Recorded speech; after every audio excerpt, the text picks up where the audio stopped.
Que no, jo no. Tu t'ho creus, Josefina? No, no m'ho crec. No, tant que no. Però m'agradaria saber, a veure si li has dit, vine a la ràdio, reina. El mercat, mira, ja ho diu per lo del mercat, eh? Sí, per lo de la... Escolta, no em pot dir reina a la vida perquè no sóc monàrquica. Bueno. O sigui... Escolta, però reina de tots nosaltres sí que ho és. Ei. Pobilleta. Ei. Ets la reina del nostre... Soc la padrina. Jo sóc la padrina de Llonses. De molta gent, eh? De molta gent, eh? Sí.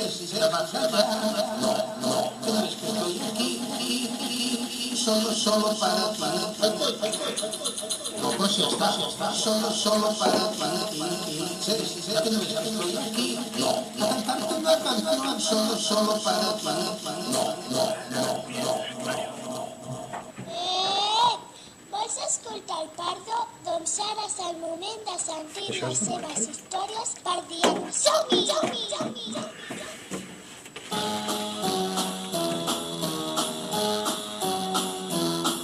Hit the road, Jack. Don't you come back no more. Hit the road, Jack. Don't you come back no more. What you say? Molt bé, Pardo. Doncs t'hem colat davant de l'entrevista amb el Ramon Hernández, aviam si podem contactar amb ell, però mentrestant tu ens parlaràs d'una cosa molt important i una cosa que va tenir molta rellevància en l'època, oi? És una notícia, és una cosa que és curiosa, no és que sigui una cosa importantíssima, però té una certa curiositat, sobretot també perquè estem a Ràdio Gràcia i això ha succeït i existeix al costat mateix de la nostra emissora, sí, quasi al carrer de sobre de la nostra emissora. I aleshores, un bon amic meu, l'Enric Casado, que és un bon amic, per això val la pena tindre amics, em va parlar d'això, dic, no en tinc ni idea. Llavors l'home em va facilitar tota la documentació que tenia ell. I aleshores, concretament, avui parlarem de l'aigua radial. O sigui, què és això de l'aigua radial? Ja ho explicarem. Radial, em sona... Ràdio radial. Sí. Anem fins a 1910, anem sobre 1910, o sigui que ja fa més de 100 anys. Bé, com és natural, tot això de Nostra Senyora del Coll, etc., tot això la gent venia a estiuejar, perquè en recordeu sempre que a Vallcarca la gent de Barcelona venia a estiuejar i a més es feia els concurs de jardins i es donava un premi al que tenia el jardí més maco, etc. Bueno, tot això forma part de la història, o sigui, l'estiueig el que tenia possibilitats econòmiques de fer-ho. I aleshores hi ha un doctor, un tal Salvador, Sant Salvador, que compra un terreny a Mare de Déu del Coll. Exactament, és un terreny amb molta pendent i és una franja amb molta pendent. Bé, i llavors la idea de comprar aquest terreny era fer-se una casa d'estiueig per a la família, també fer dintre d'aquest terreny una casa, una casa per jugar, i després fer la casa del porter, que tampoc entenc que hi pintava un porter amb dues cases d'estiueig aquí, però això deu ser coses d'altres èpoques perquè no ho veig gaire clar. Bé, aleshores, clar, això eren boscos, eren camps, llavors ell, amb aquesta casa, amb aquest terreny, que és gran, és important, ell volia arreglar-ho com un jardí de muntanya, suposo que volia posar farigola i romaní, coses d'aquestes pel jardí i tal, i així va la cosa. Aleshores, en aquests moments, això correspon al número 79 del passeig de la Mare de Déu del Coll, per la part de baix. I per la part de dalt, que no existia cap carrer en aquelles èpoques, correspon al número 9 del carrer de... Aviam, caramba, que no ho tinc aquí. El de carrer Pineda. O sigui, avui dia és el carrer Pineda, però en aquelles èpoques, ja dic, no existia carrer. Aquest és el lloc on l'altre dia vam passar?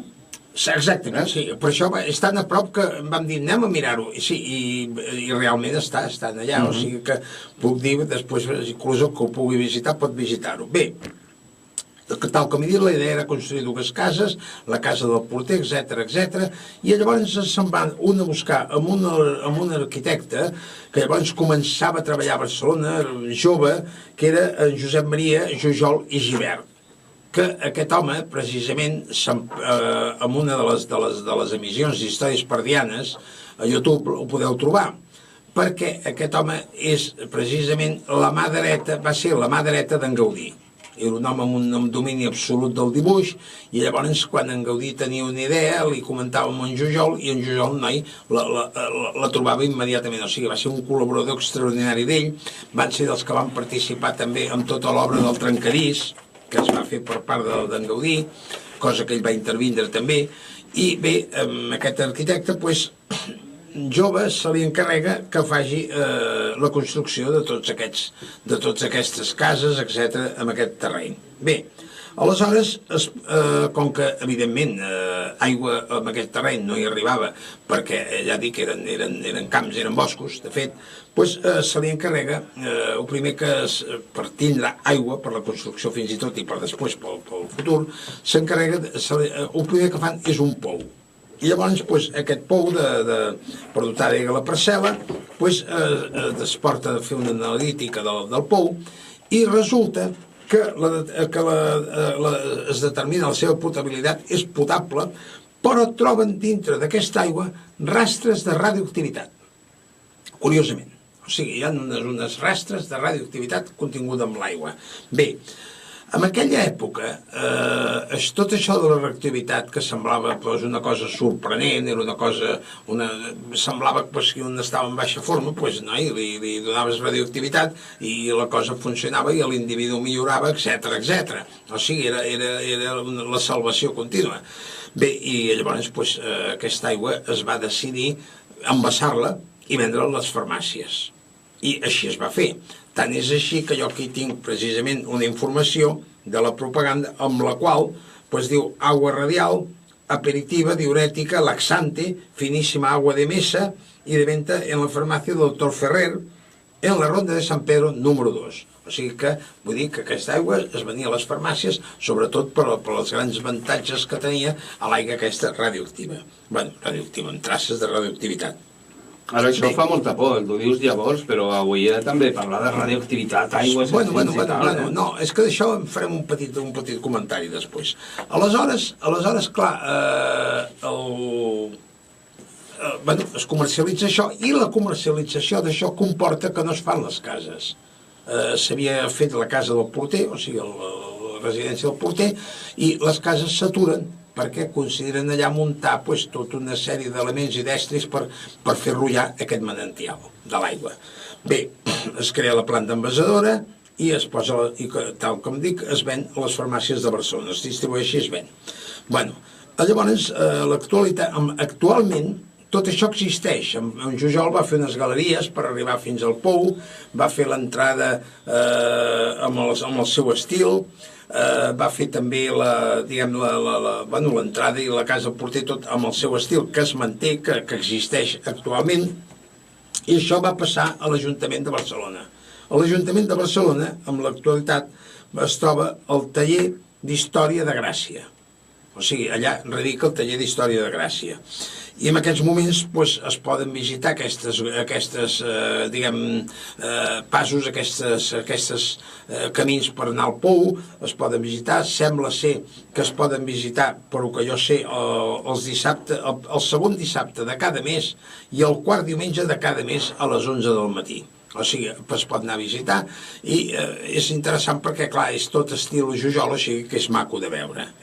Us ho dic perquè ho hem vist nosaltres. Bé, possiblement en aquells moments tot això de la radioactivitat i tal estava en plena efervescència perquè ve a coincidir perfectament amb tots els descobriments de substàncies radioactives per part d'en Pierre Curie i la seva esposa Maria.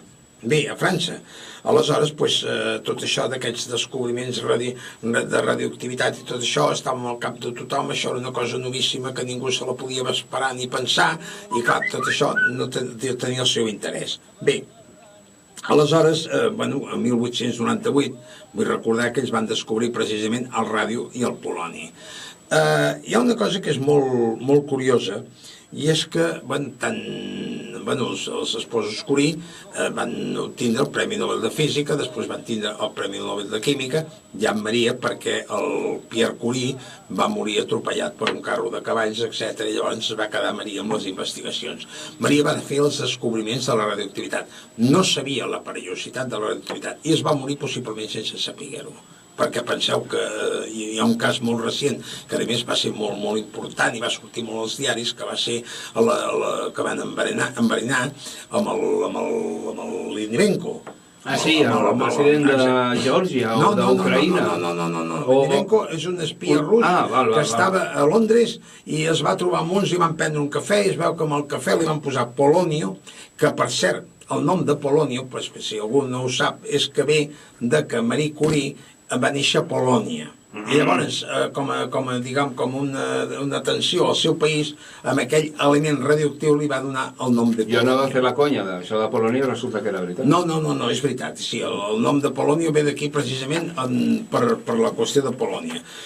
I llavors, doncs clar, dic això perquè ja sabeu que Fukushima mateix al Japó, doncs en aquests moments hi ha el problema del tsunami aquell que va existir, que hi ha un reactor que està en funcionament, que està malament, i la radioactivitat es coneix, és positiva, es interessa, però no es domina encara. I la prova és que aquell reactor continua funcionant, no saben com fer-s'ho, i després si ens anem a Txernòbil, a Rússia, doncs igualment ara volen tornar a cobrir una altra vegada tot el reactor perquè, clar, continua havent radioactivitat i allò no es pot aturar. O sigui que l'home encara no domina perfectament quan es posa en marxa l'element, diguem, es posa en marxa tot el procés de radioactivitat, aturar-lo no és fàcil, no és com apagar, no és com agafar un interruptor de la llum i apagar-ho. I aleshores, doncs clar, tot això va portar que entre els descobriments del ràdio, etc i tal, doncs això de l'aigua radial semblava que no, hi havia finíssima aigua de mesa, que va molt bé, és laxant i va molt bé tal i qual. Bueno, suposo que tots els que se la van prendre, doncs com eren traces, evidentment no era radioactiva, doncs possiblement no els hi va passar res. Espero. I, bueno, jo l'aigua en aquests moments no sé si encara serà radioactiva o no. El pou existeix i es pot visitar. Però, clar, en aquests moments que això ja està urbanitzat, etc, jo crec que si algú begués aigua d'aquesta es moriria més d'una infecció, perquè aquesta aigua ja deu estar plena de bactèries i de microbis i elements d'aquests que la radiació que pugui tindre l'aigua. Per tant, torno a repetir, això és Passeig de Mare de Déu del Coll 79, i només que aneu allà ja veureu l'obra de Jujol i val la pena. És una notícia, una petita notícia, però no deixa de tenir la seva gràcia i clar, a mi em va cridar molt l'atenció perquè com menys podia pensar és tot aquest element de l'aigua radial i gràcies a aquest amic que m'ho va donar doncs avui he pogut fer el programa amb tota la informació que em va donar que ell no tenia i em va parlar d'aigua radial i de què em parles? Doncs de l'aigua radial i llavors clar, va ser quan ho vaig estar mirant i sí, tu i jo vam anar fins a la porta d'aquest manantial, etc. I sí, és allà, Passeig de la Mare del Coll 79. I bona tarda. Adéu, Pardo. Adéu. What's up, world? It's your Master G, y'all. Sugar Hill Gang.